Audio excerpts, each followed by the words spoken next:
നബി സല്ലല്ലാഹു അലൈഹി വസല്ലം പറയുന്നുണ്ട്, പരലോകത്ത് എല്ലാവരും ഉയർത്തെഴുന്നേൽപ്പിന്റെ നാളിൽ കവർന്ന് ഇങ്ങനെ എഴുന്നേറ്റ് വരികയാണ്.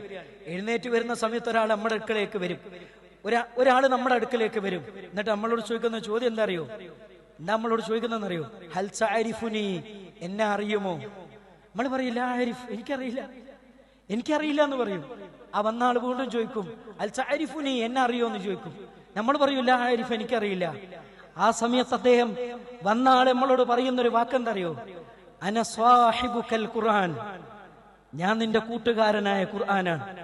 നിന്റെ പകലുകളിൽ നീ സജീവമാക്കിയ ഖുർആൻ, എല്ലാവരും കടന്നുറങ്ങുന്ന സമയത്ത് നിസ്കാര പാഴിയിലിരുന്ന് എന്നെ ഓതി തീർത്തില്ലേ നീ, ആ ഖുർആനാണ് ഞാനെന്ന് പരിശുദ്ധ ഖുർആൻ നമ്മുടെ അടുക്കലേക്ക് പരലോകത്ത് കടന്നു വന്നിട്ട് പറയുന്നാണ് മുഹമ്മദ് റസൂലുള്ളാഹി സ്വല്ലല്ലാഹു അലൈഹി വസല്ലം പറയുന്നത്. ഈ ഖുർആൻ പഠിപ്പിക്കുന്ന സദസ്സിലേക്കൊന്ന് ചേർന്ന് വരാൻ, ഒന്ന് പങ്കെടുക്കാൻ എന്താ പ്രിയപ്പെട്ടവരെ നമുക്ക് ഇത്ര മടി?